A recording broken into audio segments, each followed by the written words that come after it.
수건과 생화불을 빠져나가 부활하신 거예요. 예수님의 시신이 무덤에 없었기 때문에 이 제자였던 이 베드로와 요한은 할 말을 잃고 집으로 돌아갔어요. 그러나 막달라 마리아의 이 처녀 여인은 무덤 바깥에서 울고 있었어요. 예수님을 사랑하는 막달라 마리아 여인의 마음이 그 자리에 머물게 했습니다. 얼마나 서글펐겠어요. 시신까지 없어져 버렸다니. 예수님의 시신을 찾아야겠다는 일념으로 무덤을 떠나지 못하고 울고 있던 막달라 마리아가 무덤의 안을 들여다보고 예수님의 시신이 누웠던 머리 쪽과 발 쪽에 있는 두 천사를 발견하게 됩니다. 천사는 원래 그 자리에 있었지만은 베드로와 요한도 보지 못했고 막달라 마리아 처음에는 보지 못하다가 나중에 보게 된 거예요. 사랑하는 성도 여러분, 우리를 돕는 천사가 주님이 피우신 우리 교회 안에 있습니다. 나를 돕는 천사. 천사는 우리 예배를 돕고 우리의 찬양과 기도를 도우며 우리 성도들의 눈물을 닦아주고 소망을 줍니다. 다만 천사가 어떤 사람의 눈에는 보이고 또 어떤 사람의 눈에는 보이지 않을 뿐이지 항상 하나님의 심부름꾼 천사는 우리와 항상 곁에 있습니다. 아멘. 천사가 막달라 마리아의 옆에 계시면서 여자여 어찌하여 우느냐 물었습니다. 이 막달라 마리아 여인은 내가 주님의 시신을 찾기 원합니다. 자기 소원을 아뢰어 대답을 했습니다. 그때 막달라 마리아의 눈에 또 다른 한 사람이 눈에 보인 거예요. 바로 부활하신 예수님이었습니다. 할렐루야. 하지만 이 그녀는 막달라 마리아는 처음에는 착각을 했어요. 동산지기인 줄 알고 누가 주님의 시신을 갖고 간 줄 알면 좀 가르쳐 주세요 라고 애원을 했어요. 그때 부활하신 예수님이 마리아야 라고 부르시자 막달라 마리아는 부활하신 예수님을 그때서 알아보게 된 겁니다. 그렇습니다. 부활하신 예수님께서 우리의 이름을 불러주십니다. 할렐루야. 그 예수 믿는 우리가 때로는 절망하고 있을 때, 병들어 신음하고 있을 때, 갑자기 환난 어려움을 당할 때 거기에 예수님께서 천사들을 데리고 함께해 주십니다. 할렐루야. 돕는 천사를 보내주셔서 함께해 주십니다. 우리가 예배드릴 때도 하나님 예수님께서 함께 하시지 않는다면 이 예배는 허공을 치게 되는 거예요. 내가 부르는 찬송도 허공을 치고 기도서도 허공을 치게 되고 혼자 기도하면 독백이 되고 하소연이 되지만 예수님께서 함께 해주시면 천군 천사가 우리의 기도를 돕고 하나님께서 우리의 기도를 들으시고 응답해 주십니다. 할렐루야. 아멘. 그러니까 여러분 혼자 기도하든 대표 기도하든 기도 못한다고 하지 마세요. 하나님이 돕는 천사를 보내주셔서 기도를 도와주십니다. 우리의 기도를 하나님이 들으시고 응답해 주실 수 있도록 하나님의 신부름꾼 천사가 우리의 기도를 도와주십니다. 예수님께서 막달라 마리아에게 부활하신 사실을 제자들에게 전하라고 말씀했습니다. 그것이 바로 주일날 새벽에 있었던 사건입니다. 그날에 베드로 요한은 매우 당황하고 큰 충격을 받았을 겁니다. 예수님의 빈 무덤으로 인해서 더욱더 황당했을 거예요. 아니 예수님의 시신의 짐 멀령하고 봉사하고 싶어 왔는데 없어져 버렸으니 황당하죠. 무덤에 비어있는 모습도 황당했을 거예요. 우리가 신앙생활에서 하나님 믿고 예수 믿으며 성령도 믿지만은 때로는 방황하기도 합니다. 낙심하기도 해요. 그 이유는 모든 것이 제대로 해석되지 않기 때문입니다. 신앙의 세계에서 하나님을 부인할 수도 기적을 안 믿을 수도 없는 일들이 많이 일어나기 때문에 그래요. 오늘 본문의 말씀 19절 20절의 말씀을 다시 한번 봅시다. 19절 20절 한번 보시기 바랍니다. 다 같이 한번 읽어봅시다. 시작. 이날 곧 안식오 첫날 저녁 때에 지라들이 유대인들을 두려워하여 모인 곳에 문을 닫았더니 예수께서 오사 가운데 서서 이르시되 너희에게 평강이 있을지어다. 이 말씀을 하시고 손과 옆구리를 보이시니 제자들이 주를 보고 기뻐하더라. 막달라 마리아가 부활하신 예수님을 본 그날 저녁에 예수님의 제자들이 한 곳에 모였어요. 유대인들을 두려워하여 문을 다 닫아 걸었어요. 그를 예수님께서 그 방에 나타나십니다. 문을 닫아 걸었는데 예수님이 그 방 안에 들어오신 거예요.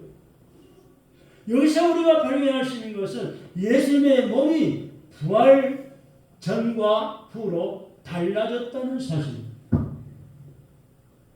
예수님께서 부활하시기 전에는 우리들과 같이 시간과 공간의 제약을 받으셨습니다. 문을 닫아버리면 들어올 수가 없어요. 나갈 수도 없어요. 제약을 받으셨지만 예수님 부활하시면 시간과 공간을 초월하십니다. 문을 닫아놔도 예수님 들어오시고 나가시고 자유롭게 하시는 거예요. 예수님께서 사람들이 문을 닫아 걸어도 그 안에 들어오시고 혼란이 또 사라지기도 합니다. 우리가 이 땅의 삶을 마감하고 천국에 왔을 때 몸 상태가 부활의 몸입니다. 할렐루야. 예수님께서 아무리 문을 열어주지 않는데도 오셔서 제자들에게 부활하신 몸을 직접 보여주신 겁니다.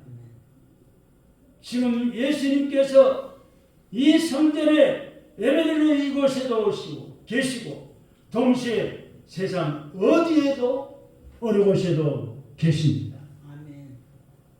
여러분이 예배당에 앉아 예배드리지만 여러분의 집에도 예수님이 계시고 사업장도 계시고 지켜주십니다.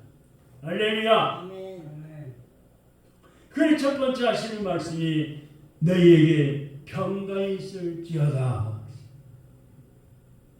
부활하신 예수님께서 제자들이 모여있는 곳에 오셔서 매우 독특한 세 가지 말씀을 하셨어요. 메시지를 전하신 거예요. 첫 번째 메시지가 너희에게 평강이 있을지어다 말씀하신 겁니다. 아멘. 아멘. 한번 따라합시다. 우리에게 평강이 있을지어다. 나에게도 평강이 있을지어다. 아멘. 평강이 얼마나 큰 축복인 줄 아세요? 여러분 평강이 없으면 사라져버리면 떠나가면요 불안하고 초조하고 염려 근심이 몰려오고 내가 왜 살아야 되는지 이 병이 왜 이렇게 나를 괴롭히는지 낙심하고 이 몸으로 뭘 하기도 싫고 힘 빠지고 맥 빠지고 속상하고 그러나 평강이 나면은 나의 마음속이 늘 평안해. 할렐루야. 악한 죄의 파도가 많으나 나의 마음은 늘 평안합니다. 불안, 초조, 염려, 근심이 다 물러갑니다. 우리 인간은 항상 불안해할 때가 많아요. 여러분 살아봐 잘 아시잖아요. 고통을 당하기도 하고 친한 친구 때문에 돌아져가지고 고통스럽기도 하고 식구 간에 부부 간에 부모와 자식 간에 안 맞아서 마음이 상처받기도 하고 마음 아파하기도 하고 때는 위험한 일이 닥칠까봐 겁나기도 하고 이번에 저기 경상도 충청도 쪽에 산불이랑 맨날 며칠 엄청나게 불이 붙어가지고 산 가까이 사는 많은 집들이 불타버리고 일터를 잃어버리고 밭을 다 불태워버리고 여러분 봄에 씨앗을 뿌리고 겨울에 갖고 오는 작물을 밭작물을 다 불태워버리고 재산을 하룻밤 사이에 불과 몇 시간 만에 다 날려버리고 3,000세대가 집이 불타버렸어요. 정부에서 임시로 지어준 집에 살면서 얼마나 불편하겠어요. 이게 당해보지 않으면 몰라요. 학교 체육관에서 넓은 체육관에서 텐트 하나 쳐놓고 공동생활에 맨날 며칠을 살아서 얼마나 불편했겠습니까? 무엇을 끓여 먹을 수가 있나? 화장실 가면 줄을 서야지 어디서 제대로 닦을 수가 있나? 이러다가 또한 몸이 아프면 어떠거나 질병 때문에 또한 사고당해 무슨 일이 일어나지 않을까? 죽음 등에 대해서 항상 우리 인간은 불안해합니다. 심지어 아무 탈 없이 모든 것들이 잘 되어가도 불안해. 이놈의 정치가 정치를 개판으로 해가지고 나라가 불안한데 장사가 돼야지, 물건이 팔려야지. 별놈이다 정치에 뛰어들어가지고 누구를 믿을 수가 있나? 네? 인간 자체가 불안전한 존재이기 때문에 따라서 인간은 본능적으로 불안과 공포를 벗어나서 평강을 원하게 돼 있어요. 할렐루야. 평강. 평안하고 강건하기를 바라요. 오늘 요한복음 14장 앞장에 앞에 나오는 14장 1절의 말씀을 보면은 예수님께서 십자가를 지시기 전에 제자들에게 하시는 말씀이 너희는 마음에 근심하지 말라. 하나님을 믿으니 또 나를 믿으라. 예수님이 이렇게 말씀하셨어요. 왜 그랬을까요? 제자들이 지금 불안해하고 초조해하고 염려 근심으로 꽉 차 있으니까 너희는 마음에 근심하지 말라. 전능하신 하나님을 믿으니 또 나를 믿으라. 그리고 27절의 말씀 보면 평안을 너희에게 끼치노니 곧 나의 평안을 너희에게 주노라. 내가 너희에게 주는 것은 세상이 주는 것 같지 아니하니라. 너희는 마음에 근심도 말고 두려워하지도 말라고 이르해 주셨습니다. 예수님께서 부활하셔서 제자들에게 우리들에게 말씀하십니다. 너희는 마음에 근심하지 말라. 하나님을 믿으니 또 나를 믿으라. 내가 진정한 평강을 너희에게 주겠다. 이 평강은 세상이 주는 게 아니라 하나님께서 주시는 평강이다. 전능하신 하나님이 주시는 평강. 땅의 평강이 아니라 하늘의 평강이다. 순간적인 평강으로 끝나는 것이 아니라 영원한 평강을 주겠다는 거예요. 너희에게 가장 필요한 것은 마음의 평강이다 라고 선언하십니다. 아멘. 뭐니뭐니 해도 마음이 편해야 사는 거예요. 천석궁 만석궁 재산을 쌓아놓으면 뭘 할 거예요? 마음이 불안하고 초라하고 도롱놈이 저녁에 들어와서 훔쳐가지 않나? 참을 제대로 자겠어요. 강도와 칼을 들고 와서도 다 꽁꽁 묶어놓고 실어가 버리지 않을까? 불나가지고 불타지 않을까? 어딜 가도 마음이 놓이질 않아. 친척이 친한 친구 와서 빌려달라면 어떨까? 빌려줘야 되느냐 말아야 되느냐? 별 생각이 다 들 거예요. 마음의 평강이 이렇게 중요한 우리 예수님이 너희에게 평강이 있을지어다. 아멘. 할렐루야. 이 평강이 늘 넘쳐나기를 주님의 이름으로 축원합니다. 인생에서 고독, 실패, 절망, 저주, 죽음 등으로 불안해한 사람들에게 평강을 주신다고 약속했습니다. 요한복음 16장 33절에도 비슷한 말씀이 또 기록되어 있어요. 이것을 너에게 이르면 너희로 내 안에서 평안을 누리게 하려 함이라. 세상에서는 너희가 혼란을 당하나 담대하라. 내가 세상을 이겼노라. 권면하고 있습니다. 할렐루야. 예수님께서 평강을 주시겠다고 여러 차례 약속하셨어요. 할렐루야. 그런데 예수님께서 십자가를 지시기 전에 주시겠다는 평안은 약속된 거예요. 그때까지 평강은 실현된 것이 아닙니다. 예수님께서 평강을 주시겠다고 약속하신 후에 어떻게 됐어요? 십자가에 못 박혀서 죽으셨어요. 아니 평강을 주시겠다고 약속하신 분이 십자가에 못 박혀 죽으신 후에 죽었을 때 어떻게 됐을까요? 낙심충만하죠. 예수님께서 인간이 갖고 있는 모든 죄악, 고통, 질병, 불안, 저주, 죽음 등의 문제를 근본적으로 해결하셨습니다. 인간의 모든 근심과 염려와 불안을 근본적으로 제거하시기 위해서 십자가에서 예수님이 죽으신 거예요. 그걸로 끝나느냐? 그러면 예수 믿을 필요가 없어요. 3일 만에 다시 살아나셨습니다. 3일 만에 부활하신 거예요. 이게 중요한 거예요. 세상의 모든 종교는 죽음으로 끝났어요. 불교에 붙여도 불교를 만든 사람이 누구예요? 석가모니, 인도의 왕의 아들입니다. 석가모니가 죽음으로 끝난 거예요. 불상, 그 사람이 만드는 화상이에요. 이번에 경남도 지역에 유명한 사찰들이 절간이 많이 불에 타면서 불상이 불에 타고 난리 법석했잖아요. 죽어 있는 화상이기 때문에 아무것도 안 해요. 여러분, 기독교만이 부활의 종교를 믿습니다. 할렐루야.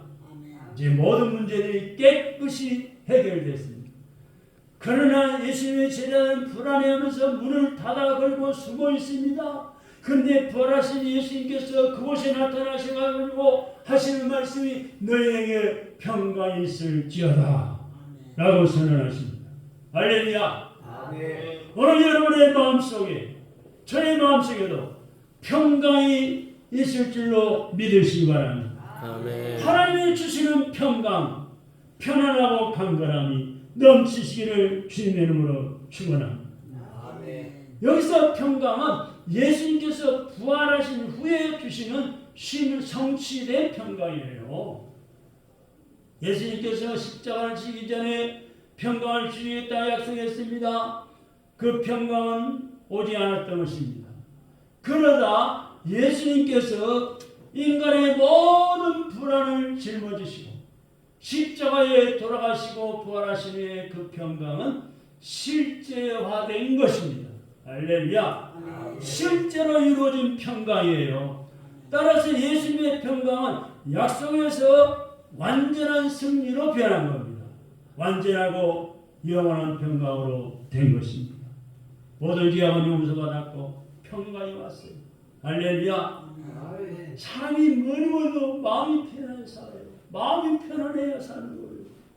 네? 구약 성경의 말씀은 오실 메시아 예수님을 오신다고 약속하셨고 신약 성경 신약 시대에는 예수님이 오셨어요. 그래서 성탄하시잖아요. 그날이 언제예요? 2025년 전. 우리가 2025년 오늘이 4월 며칠이에요? 27일이죠? 예수님이 세상에 오신 날부터 계산해갖고 세계 모든 민족들이 모든 나라들이 예수님이 오신 날을 하루로 계산하죠. 그래 카운트에서 계산해가지고 오늘이 2025년 4월 25일이 됩니다. 그 예수님이 모든 사람들의 죄를 다 짊어지시고 허물을 짊어지시고 십자가에 필려 모든 죄를 씻어주시고 돌아가신 이 3일 만에 다시 살아셨습니다. 살아나셨습니다. 부활하셨습니다. 할렐루야. 이 부활의 신앙, 부활의 믿음은 오직 우리 기독교만이 부활의 종교요 구원의 종교인 것입니다. 그래서 우리는 오신 메시아를 찬양합니다. 이것이 바로 예수 믿는 일이에요. 우리에게 오신 예수님, 이미 평강이 주어졌고 기도의 응답은 이루어졌습니다. 그리고 우리가 예수님의 이름으로 기도해서 응답받고 기뻐하고 감사하고 즐거워하죠. 우리가 하나님의 뜻대로 기도하면 모든 것들을 다 이룰 수 있다고 성경에 약속하고 있죠.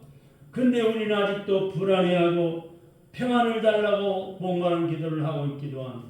이미 주어진 평강을 알지 못하고 항상 평강을 구하고 있어요. 주님께서 주신 평강을 먹지 않고 그 내 주변의 환경을 보면서 평강을 기도해야 돼요. 부활하신 예수를 믿는다면 이미 평강이 주어졌음을 알아야 우리 안에, 내 안에 여러분 마음속에 고난과 이유와 불안을 이길 수 있는 평강이 있습니다. 우리는 이 사실을 선포해야 합니다. 한 번 고난이 지나갔다고 끝난 것이 아니라 또 다른 고난이 오게 됩니다. 인생에 죽을 때까지 누구에게나 고난이 닥쳐와요. 그죠? 고난이 밀려와요. 한 가지 문제가 닥쳤는데 해결하고 나면은 문제가 없으면 얼마나 좋아요. 근데 또 다른 문제가 또 닥쳐오는 거예요. 저 역시도 마찬가지예요. 문제가 없어지는 것이 중요하지 않고 문제를 이기는 것이 중요합니다. 할렐루야. 태풍이 불고 비바람이 몰아쳐도 두려워하지 말아야 합니다. 이러한 고난, 위기, 불안, 죽음 앞에서도 사고 앞에서도 담대히 맞설 수 있는 주님이 주시는 평강이 있기를 축원합니다. 두 번째